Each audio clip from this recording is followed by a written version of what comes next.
Muchas gracias por la presentación, Karen.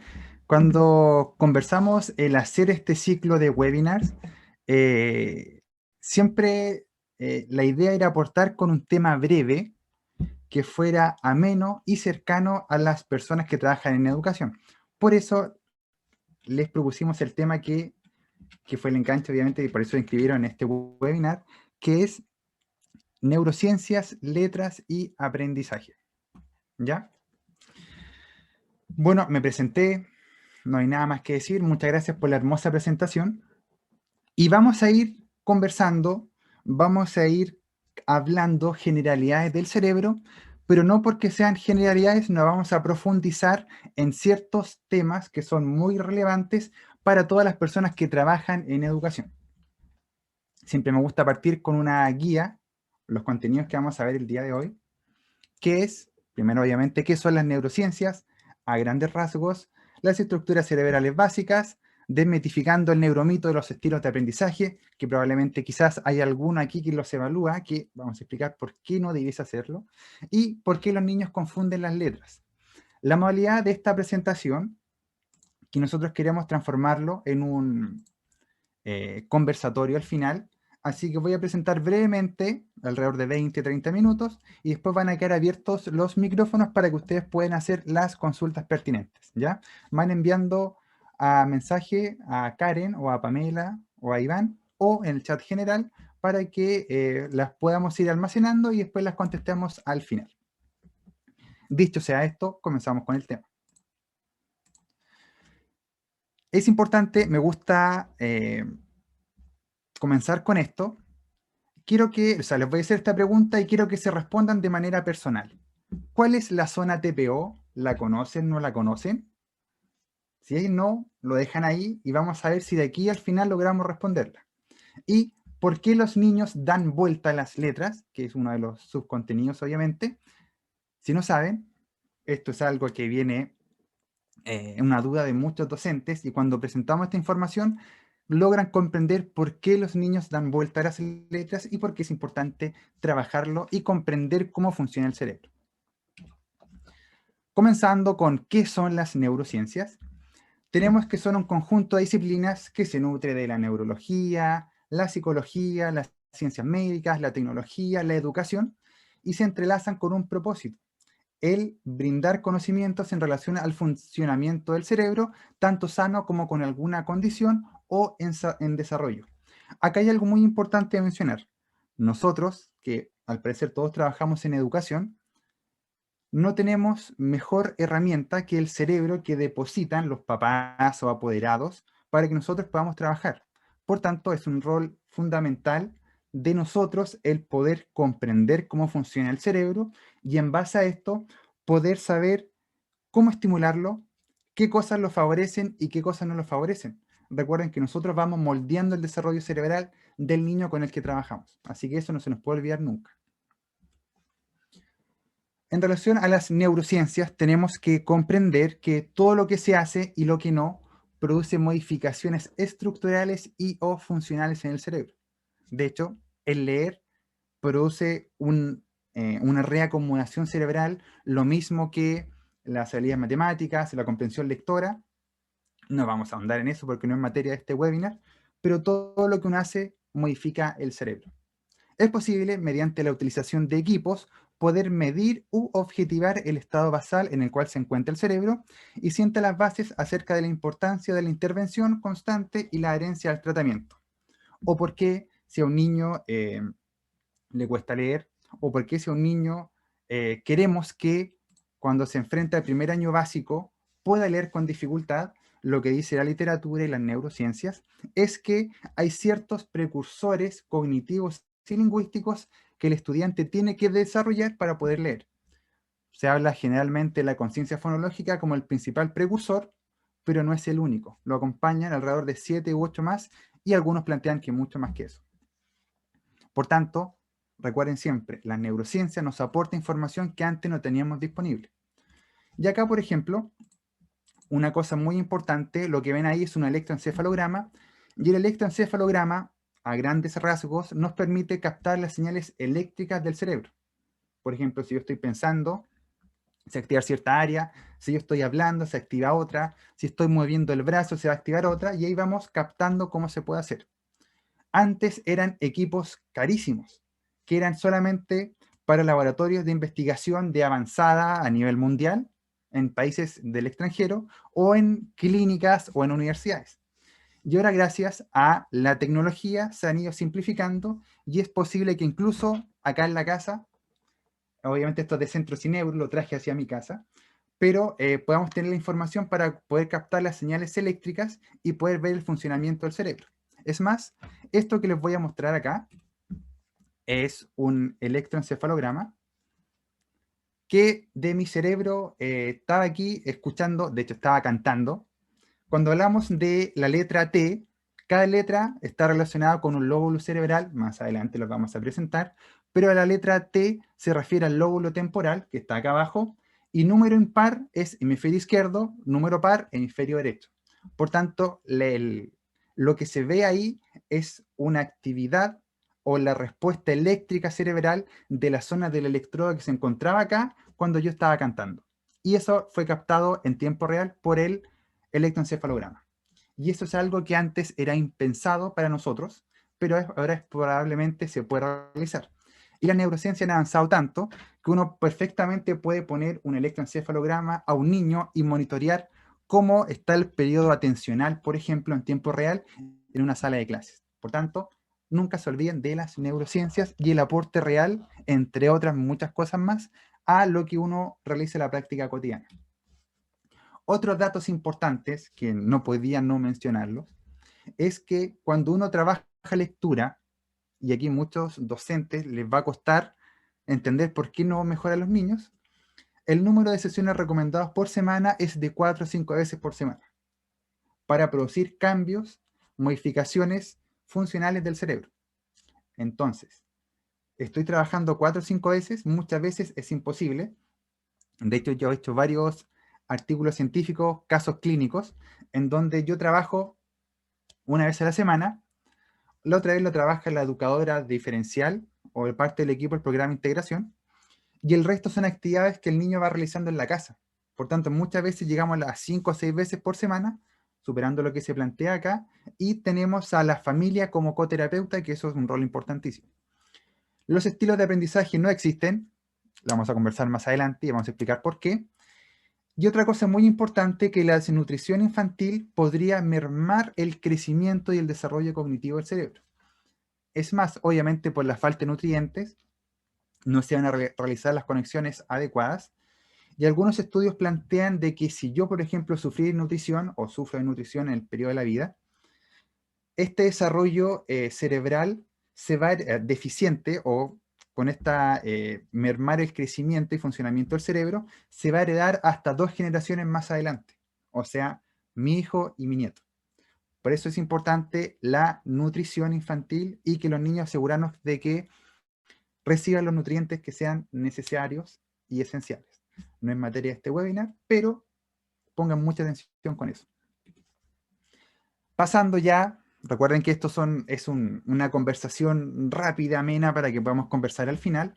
Tenemos que ver las estructuras cerebrales básicas. Generalmente hablamos del cerebro, órgano más complejo del ser humano, eso ya está más que por decir.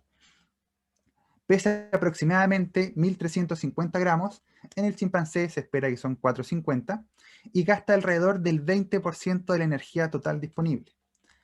Al solo mencionar que gasta el 20%, imagínense, algo que de 1.350 gramos, que es aproximadamente el 2% del peso total, gasta el 20% o un quinto de la energía de todo el cuerpo, que utiliza el cuerpo, los organismos, los músculos, todo. Y si algo que pesa el 2% ocupa el 20% de las energías, les pregunto, ¿ocuparemos el 10% del cerebro? Obviamente que no, ese es un neuromito desterrado hace años. Comienza incipientemente la curiosidad hace ya 5.000 años. De hecho, se plantea que hace 3.500 años, antes de Cristo aproximadamente, los egipcios encontraron un cerebro y solamente le denominaron a la capa de afuera el net-net, que ahora sabemos que es la dura madre, que es eso que cubre el sistema nervioso, y dijeron que el cerebro era la médula del NetNet, no le atribuyeron mayor función. Después obviamente fue avanzando todo esto hasta lo que conocemos el día de hoy. Se divide en dos hemisferios, izquierdo y derecho, los cuales se intercomunican por el cuerpo calloso. Yo sé que muchas veces cuando hablamos de cerebro, nunca han visto un cerebro en vivo. Nosotros los que hemos estudiado en ciencias médicas, tenemos la oportunidad de trabajar con cerebros, manipularlos, y muchas veces les cuesta ver porque lo ven en dos dimensiones. Por tanto, acá les presento una maqueta de cerebro. Cuando hablamos de cerebro, o sea, hemisferio izquierdo y hemisferio derecho, tenemos que pensar que esto se intercomunica. Y no es un cerebro, como muchas veces se plantea como el cerebro izquierdo, el cerebro derecho. Acá los dos funcionan al unísono y se conectan por una estructura que se llama el cuerpo calloso y otras estructuras que están adelante, que nos permiten por haz de fibras entre un lado y otro que se comunique el cerebro. Los dos hemisferios, perdón. Están compuestos por lóbulos frontal, temporal, parietal, occipital y la ínsula, que lo vamos a hablar más adelante. Y en la edad adulta, a medida que se va envejeciendo, se va haciendo más pequeño, compuesto en su mayoría por agua y posee las que son las neuronas. ¿Por qué es importante ver que el cerebro está en tres dimensiones?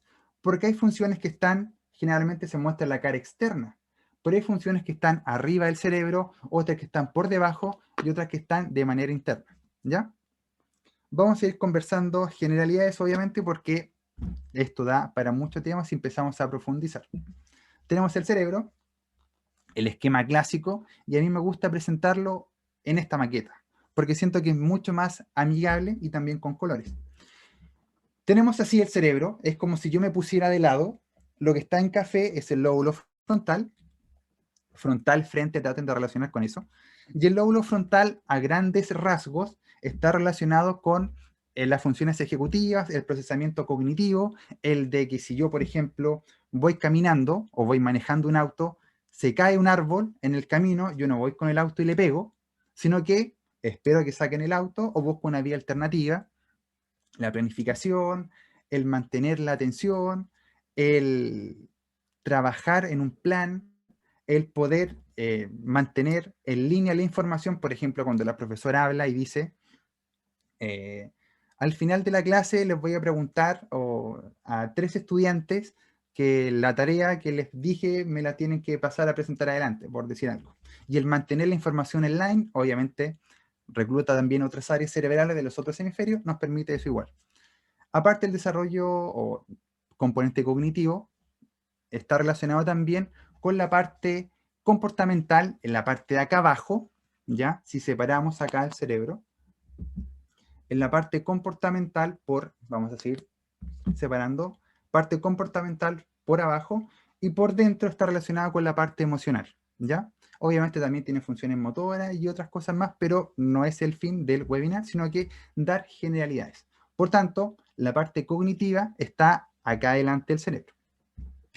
Tenemos también el lóbulo temporal, que estaría acá abajo, y está relacionado principalmente con la comprensión auditiva del lenguaje, y también hay una zona que vamos a andar más adelante, que está relacionada con la lectura, el cálculo matemático y con la escritura.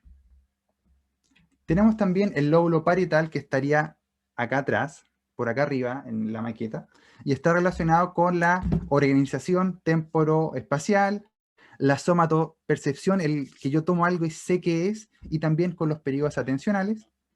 Tenemos también el lóbulo occipital, que estaría acá atrás, que está relacionado con la visión. Y también hay un quinto lóbulo que antes nos enseñaba, que ahora es el lóbulo de la ínsula, que está al separar o al abrir entre medio hacia profundo el lóbulo de la ínsula, que transformaría la información auditiva en información motora para yo poder hablar antes de que se vaya a Broca y los que son más entendidos en el tema no pueda hablar. El que prepara la información es la ínsula y también tiene un componente importante para la parte emocional, pero eso obviamente viene en los webinars de más adelante. Cuando hablamos, ya que presentamos el cerebro, sabemos que tiene 2 hemisferios, tiene distintos lóbulos, tiene cada lóbulo su función, que funciona, no el 10%, sino que funciona todo encaminado de manera simultánea, tanto en el hemisferio izquierdo, hemisferio derecho, de distintos lóbulos. tenemos que entender de los estilos de aprendizaje. Hay mucha evidencia científica que avala que los estilos de aprendizaje no existen, y les voy a explicar por qué.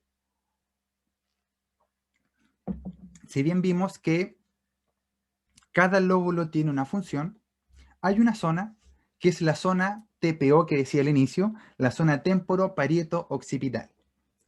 Suena como chino, ¿cierto? Pero recuerden que temporo viene del lóbulo temporal, que estaría en color rosado. Parieto viene del parietal, que es de color celeste, y occipital, que estaría de color naranjo atrás. Entonces la zona temporo-parieto-occipital, que sale marcado ahí en verde, es donde confluiría esto. ¿Por qué es importante la zona temporo-parieto-occipital para el aprendizaje? Porque aquí nosotros accedemos al significado de la información que está almacenada. Les voy a dar un ejemplo.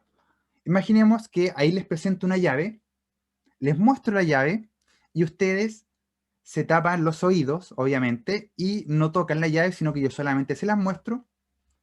¿Qué es lo que pasaría ahí? Entré la información por el lóbulo occipital, que estaría de color naranjo, que está relacionado con lo visual. Recuerden, color naranjo, visual, occipital. Y por tanto, yo sin tocarlo, sensopercepción del parietal, y sin escuchar el llavero, yo sé que sería una llave que está en otra área del cerebro, pero también sabría que por esta zona temporo-parieto-occipital, que serviría para abrir una puerta. Y también puedo abrir candados, cajas fuertes, lo que sea. Por tanto, la información entró por vía visual.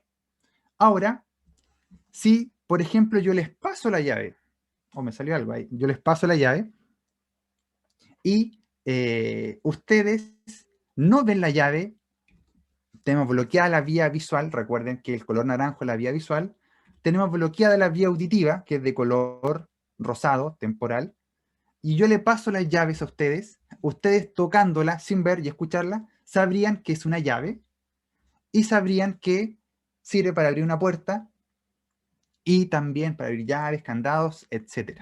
Por tanto, accedieron a la misma información que estaba almacenada, pero por vía táctil.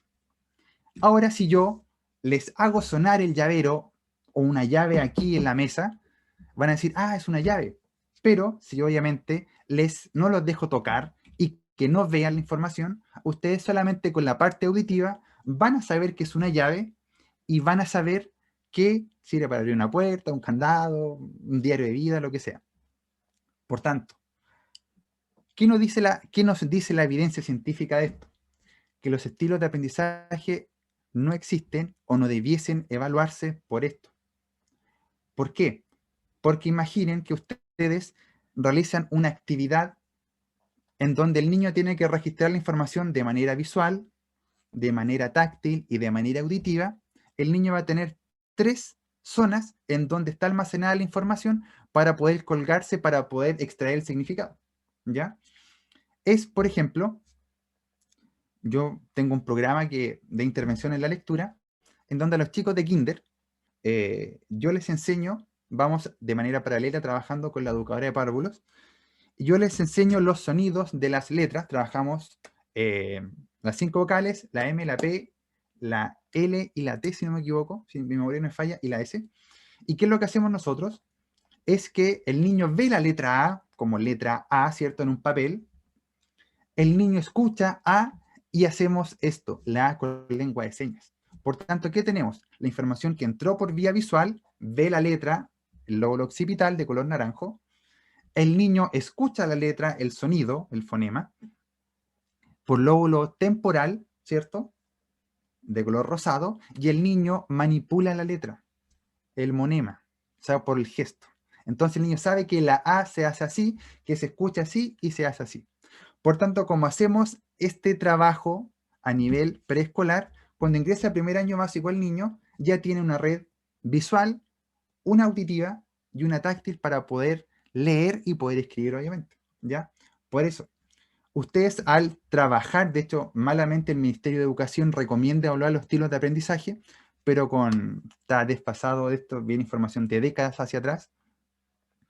Hay información que si ustedes, imagínense sin investigación, tratando de ocupar lo que ustedes vieron acá, Imagínense que ustedes solamente potencien la vía visual, porque me salió que era visual.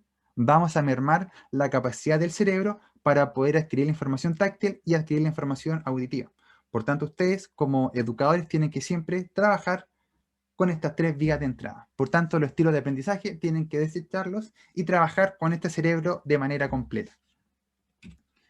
Otro tema importantísimo que siempre surge, que siempre causa cierto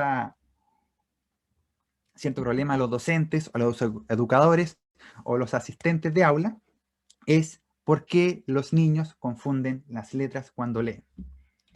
¿Les ha pasado?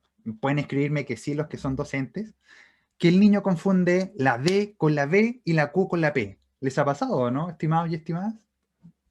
Me pueden poner que sí, sí, sí, sí, no hay ningún problema. O confunden generalmente la E con el 3, ¿cierto? O la E con el 3 o el 3 con la E, y muchas veces los niños no saben por qué, o los docentes, perdón, no saben por qué los confunden y por qué el niño no lo hace bien y todos sus compañeros lo hacen bien. Y esto de repente pasa en niños de prebásica o primer año básico, segundo año básico. A veces tercero incluso me he encontrado. ¿Qué es lo que nos dicen las neurociencias y las investigaciones? Nosotros tenemos nuestro cerebro, obviamente, un área encargada en el lóbulo temporal, recuerden, este de color rosado que está acá abajo, acá, recuerden procesamiento auditivo, y en la parte de abajo hay una zona que se llama área fusiforme, que está relacionada con el reconocimiento de caras y reconocimiento de objetos. Caras y objetos. Caras y objetos. ¿Y qué es lo que pasa? En el desarrollo evolutivo del humano, esto fue siempre creado para el reconocimiento de caras y objetos, no letras. Y aquí es donde ocurre el problema. El niño, todos pasamos por esto de manera natural. Nosotros tenemos que entender que la letra, o sea, perdón, que la cuchara en esta posición es una cuchara. Y que cuando se cambia de lado, no pasa a ser otra cosa, sino que sigue manteniéndose como cuchara, que sigue manteniéndose como cuchara, y que sigue manteniéndose como cuchara. ¿Ya? Nosotros tenemos que entender, lo hacemos con la práctica, con el estar enfrente del estímulo. Es como cuando el bebé mira a su papá, que a veces cuando tú te enfrentas, te pones de frente, el bebé sabe que eres tú, pero de repente lo miras de lado y como que te queda pensando si eres tú y después como que analiza, sí, sí es él. O la vuelta, lo miras del revés también y el otro lado también. ¿Por qué? Porque el niño tiene que madurar esta área fusiforme que está abajo para el reconocimiento de objetos. Y esto pasa exactamente con la enseñanza de la lectura. Cuando ustedes le enseñan a leer a un niño, tienen que pensar que el niño tiene que saber que la letra en esta posición, en esta posición, en esta se mantiene. Y también con el caso de la D, la B, la K y la PUP, que es una pelota, ¿cierto? Es una pelota. Pero hay un palito acá, hay un palo acá, hay un palo acá y hay un palo acá. Es como el ejemplo de la cuchara. Por tanto, muchos niños les cuesta leer porque están en un proceso de maduración de este giro fusiforme, en donde nosotros como educadores y personas que trabajan con estudiantes tenemos que saber cómo se desarrolla y esto se terminaría con la estimulación adecuada de desarrollar en alrededor de los 7 años, 6, 7 años, ¿ya? Ya si pasa esta edad, habría que empezar a intervenir. ¿Sabían esta información o no? Les pregunto. ¿Sí? ¿No? Pueden escribir.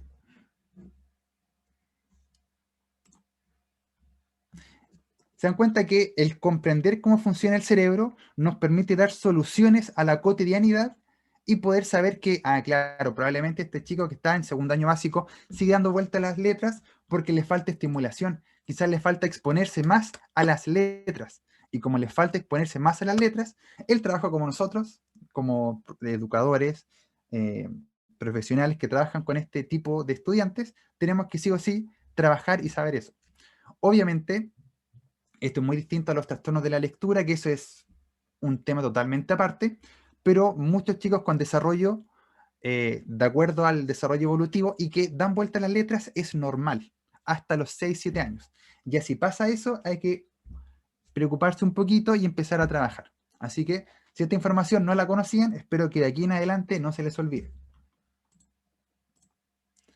Con este simple ejemplo, dilucidamos la importancia de conocer el correlato neuroanatómico. Quizás no se acuerdan del nombre, pero saben que una parte de color rosado, que está relacionada con la parte auditiva, hay una parte que está relacionada con la etiqueta o el nombre de las cosas, que en ocasiones en los estudiantes falla.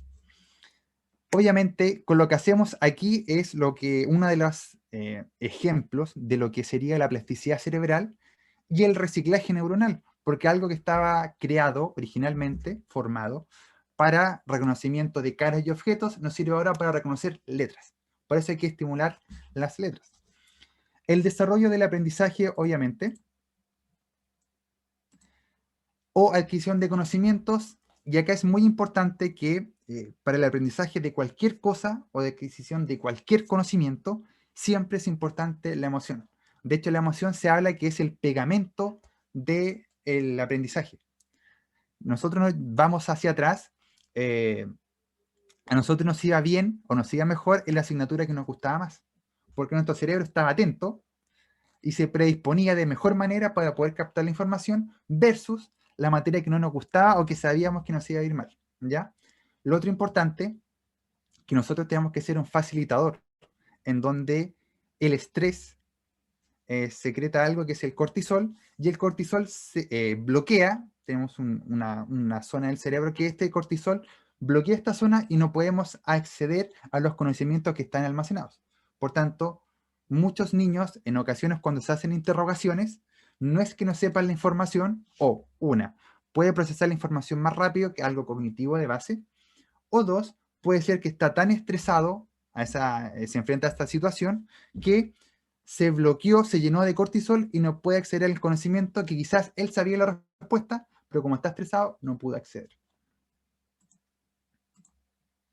Pero, ¿por qué es importante todo lo de antes? ¿Ya? Es importante esto porque les voy a mostrar un ejemplo. Esta es una niña que yo le dije que escribiera: Juanito se escondió debajo de la cama para que no lo pillara su mamá. ¿Ya? Yo le dije de manera verbal y ella escribió en su cuaderno, en una hoja que teníamos obviamente en blanco. Les pregunto, ¿cuántos años creen que tiene esta niña? Ustedes pueden escribir. Y si han tenido casos similares de estudiantes.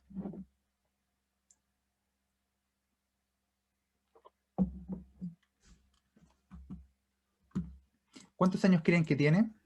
7 ya. 8. 8, bien. Pueden escribir también el nombre, muy bien, 7, 8 años. Excelente, 8 años. 8, 9, bien. Como que van subiendo. Esta niña tenía 11 años. Y es muy probable que ustedes tengan estudiantes de sexto, séptimo, octavo, ya esta enseñanza media, que escriban de esta manera.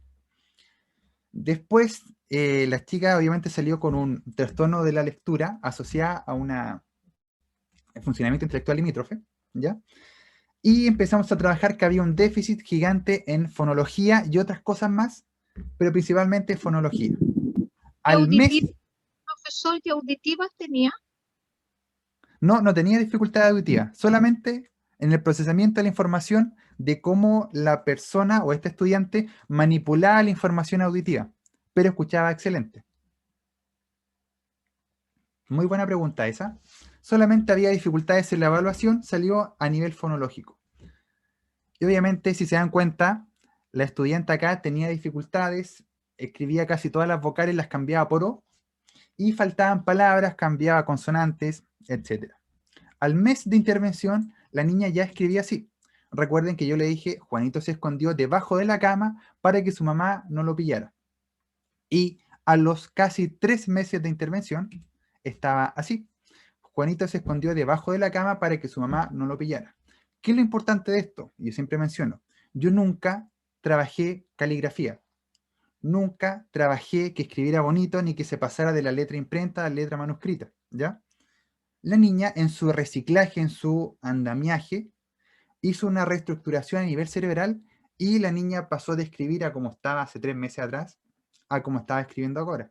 Obviamente con esto subió la autoestima, subió las notas y la niña me decía, tío, yo ahora me entiendo lo que escribo en la pizarra, y antes se frustraba porque no se entendía sus apuntes. Por tanto, el conocer de neurociencias, el conocer de evidencia científica, nos permite poder evaluar de manera correcta, establecer planes de intervención de manera correcta para poder obtener resultados como este, y estos resultados obviamente le cambian la vida a un estudiante y a una familia entera, ¿ya? Y el poder también explicarle, yo muchas veces a los chicos les explico también anatomía cerebral, de hecho esta es mi maqueta que yo ando trayendo a todos lados, y los niños van entendiendo que ¿por qué les pasa eso? Porque quizás hay algo que tenemos que trabajar, ¿ya? Ahora les pregunto a ustedes, de vuelta, ¿cuál era la zona TPO? ¿Se acuerdan o no se acuerdan? ¿Es importante o no es importante la zona TPO?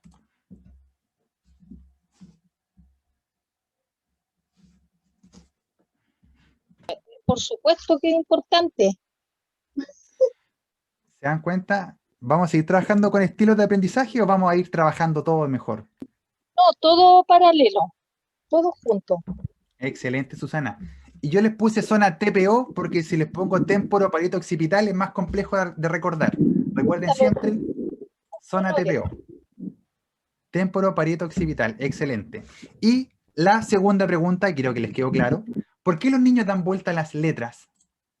¿Quién se tira a la piscina?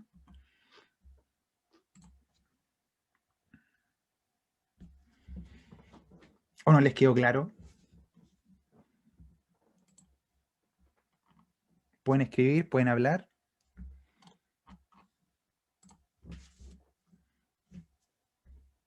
¿Sí? ¿No?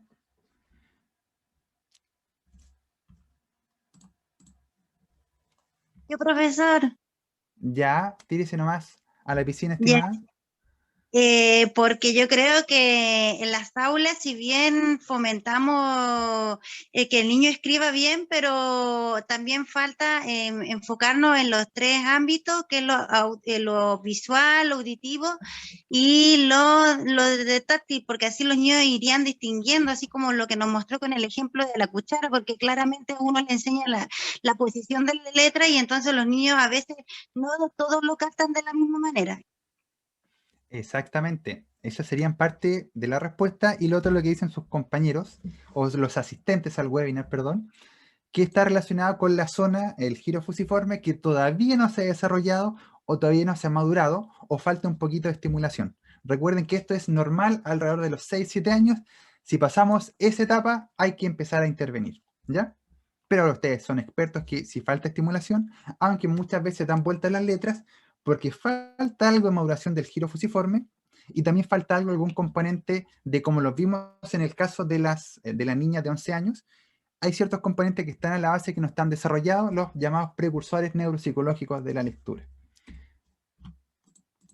Y estimadas y estimados, sería todo por el día de hoy. Como les dije, la idea era un webinar breve, que pudiésemos conversar entre todos, y ahora queda el sistema, el micrófono abierto para que ustedes puedan responder o hacer sus preguntas, ¿ya? Así que ha sido un gusto conversar con ustedes.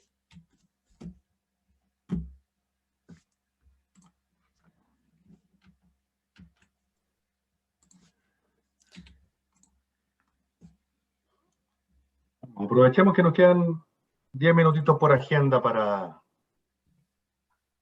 preguntar, para... De manera interna llegaron dos preguntas. Voy a leer la primera para ver si Ezequiel nos puede comenzar a resolver las dudas. Dice, Ezequiel, si bien vimos que algunos niños confunden las letras, pero todos los niños que tienen problemas para leer se debe a este posible déficit o falta de desarrollo en el giro fusiforme. No, qué buena pregunta. Tenemos que ver que hay muchos estudiantes que presentan un desarrollo cognitivo y lingüístico que les va a permitir leer de manera habitual y muchas veces por falta de estimulación o por falta de presentación a las letras, desarrollan esta dificultad para que, o sea, que se confunden o dan vuelta a las letras tanto para escribir como para leerlas. Y hay que separar muchas veces que hay trastornos de la lectura que están asociados. Y estos trastornos es donde los componentes previos o que están asociados al desarrollo lector, hablamos de fonología, vocabulario, atención, memoria de trabajo, velocidad de denominación, reconocimiento de grafema, fonema, y hasta el interés por aprender no se desarrollan o no se desarrollan al 100%, y por tanto va a desarrollar este trastorno de la lectura. Hay obviamente una explicación mucho más amplia, pero no aplica acá al webinar, pero hay unos estudiantes que les faltaría esta estimulación del reconocimiento de las letras por todas las vías de entrada, ¿cierto? Y hay otros que habría un componente de un trastorno asociado de base que tendríamos que evaluar y empezar a intervenir. Lo otro importante, que aquí no se me puede olvidar, ustedes ya pueden, entre comillas, dice la literatura, predecir a un futuro persona con dislexia o trastorno de la lectura a los 2 y a los 3 años. ¿Cómo se preguntarán?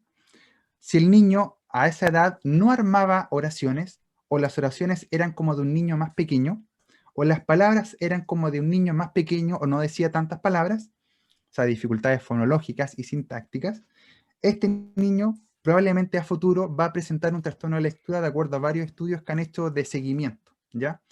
Por eso, cuando ustedes se enfrenten a un estudiante, la primera pregunta en anamnesis es ¿cuándo dijo su primera palabra? Que se espera que sea entre los 12 y los 15 meses. Y la segunda es ¿cómo hablaba a los 2 y a los 3 años? Y ya con eso ustedes van a poder tener un panorama. De hecho, algunos plantean que trastornos de la lectura, el que tiene familiar directo, hay un 40% creo, de probabilidades de que desarrolle un trastorno de lectura de dislexia. Algo así era el porcentaje, igual es importante. Espero haber resuelto esa duda con más información. Hay otra duda, Ezequiel, que plantea Carla, que dice que ¿qué tipo de letras se sugiere trabajar en prebásica? Lo que siempre se recomienda trabajar, y en esto hay muchos datos, muchos antecedentes, la letra manuscrita en minúscula. ¿Por qué manuscrita en minúscula? Primero, en minúscula porque la letra en minúscula tiene mucho más relieve, por tanto da mucha más información visual al estudiante que está aprendiendo a leer. ¿Y por qué en imprenta versus la manuscrita? Pensemos, siempre doy este ejemplo. Muchas veces la profesora tortura al pobre estudiante con letra manuscrita o letra ligada, y los textos se los pasa en letra imprenta, la prueba es en letra imprenta, los libros que tiene que leer son letra imprenta, la presentación que hace es letra imprenta. La única vez que el estudiante ve la letra ligada es cuando la profesora le da la tortura para que el niño pueda leer y pueda escribir bonito. Y muchas veces lo que se recomienda es enseñar letra imprenta y quizás la letra ligada, enseñarla como caligrafía para trabajo de motricidad fina y también obviamente para que conozcan las letras. Pero tienen que pensar que primero, segundo año básico, la idea es que el niño se dé a entender el mensaje más que escriba bonito, ¿ya? Porque hay muchos niños que escriben espectacular, pero no tienen idea qué están leyendo ni qué escribieron, ¿ya? Por eso ustedes tienen que tratar de concentrarse en la letra minúscula y letra mano imprenta. Lo otro, piensen que si nosotros tenemos, o la letra imprenta, claro, tenemos 27 letras o grafemas en el idioma español, por 2 serían 54. Y por 2, que sería mayúscula y minúscula de letra ligada, son 108 fotos. Por tanto, les pregunto, ¿qué es más fácil? ¿Aprenderse bien cuando estoy aprendiendo 54 o 108? Porque piensen que el niño tiene que darle la información y tiene que también manipular la información y tiene que ir creciendo con eso, ¿ya? No estoy diciendo que no trabaje la letra ligada lo trabajan como para trabajar motricidad fina, que conozca la letra, pero tienen que centrar sus esfuerzos en la letra imprenta y que el niño se dé a entender su mensaje. Perfecto. Francesca igual pregunta, ¿cómo se puede estimular el giro fusiforme? Giro fusiforme es tan fácil que antes, yo me acuerdo cuando uno era pequeño o cuando empecé hace varios años atrás, las educadoras, probablemente igual muchas que lo están haciendo, que envían carteles, no sé, ventana, y lo pegan en la ventana de la casa, o puerta, y le pegan en la puerta, o escritorio, y ahí el niño se va enfrentando todos los días a letras. Probablemente no tiene idea qué dice, pero sí vamos estimulando de manera visual la letra. Y eso es muy importante para que cuando el niño le dé significado a estos objetos que ya estaba mirando, ya tiene una representación mental que le va a empezar a asignar significado, ¿ya? Yo he tenido la suerte de trabajar de manera coordinada con educadoras de párvulo hace 10 años, 11 años por ahí, Y de hecho tengo un programa de estimulación de habilidades psicolingüísticas, pre-kinder, kinder primero, en donde preparamos a los estudiantes en todo este camino. Y muchas veces se les exigía antes, acá los apoderados, al que terminaran leyendo, pero lo que dice la evidencia también, lo que uno también se da cuenta, y como tú mencionabas, la idea es que prebásica o educación inicial te dé las herramientas para que cuando el niño empiece la educación formal, primer año básico, el niño pueda poder leer. ¿Por qué? Porque muchas veces, no sé, ahí estudian, de repente pasa en primer año básico, a veces pasa en kinder, que se pierde tiempo torturando al estudiante, que escriba bonito, que no se salga de la línea, pero eso es información, el niño no está escribiendo letras, el niño está dibujando, porque no tiene la representación grafema-fonema. En cambio, si ese tiempo lo destináramos a trabajar fonología, trabajar vocabulario, memoria y trabajo, velocidad de procesamiento de la información, reconocimiento de grafema-fonema, al niño lo empoderaríamos para que cuando se enfrente a la lectura, el niño tenga todas las herramientas para poder volar casi solo. Por eso, obviamente, mi recomendación es que educación inicial se siga como educación inicial. Como decía Oscar, las bases curriculares del 2018 han estado muy aterrizadas en base a lo que pasaba anteriormente, que las bases eran como trabaje en fonología y no te decían qué trabajar en cada nivel, por ejemplo, ni cómo hacerlo. Y ahora todavía se está dirigiendo hacia allá, así que me parece una buena instancia. Guíense por las bases y los niños tienen que jugar, aprender jugando cuando son pequeños. Eso no se puede perder esa magia, ¿ya?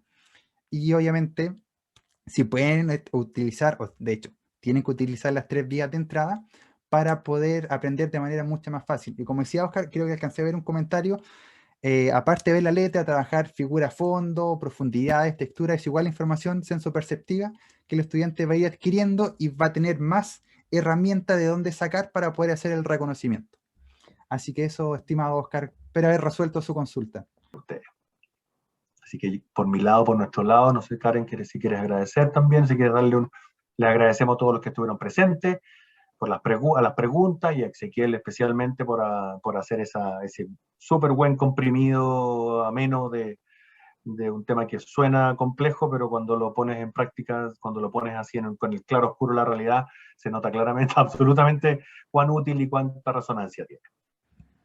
Sí, invitarlos a seguirnos en las redes sociales, estamos en Facebook, en Instagram, en el YouTube va a quedar anclado el video también, así que tenemos material también interesante que pueden descargar de nuestra página web.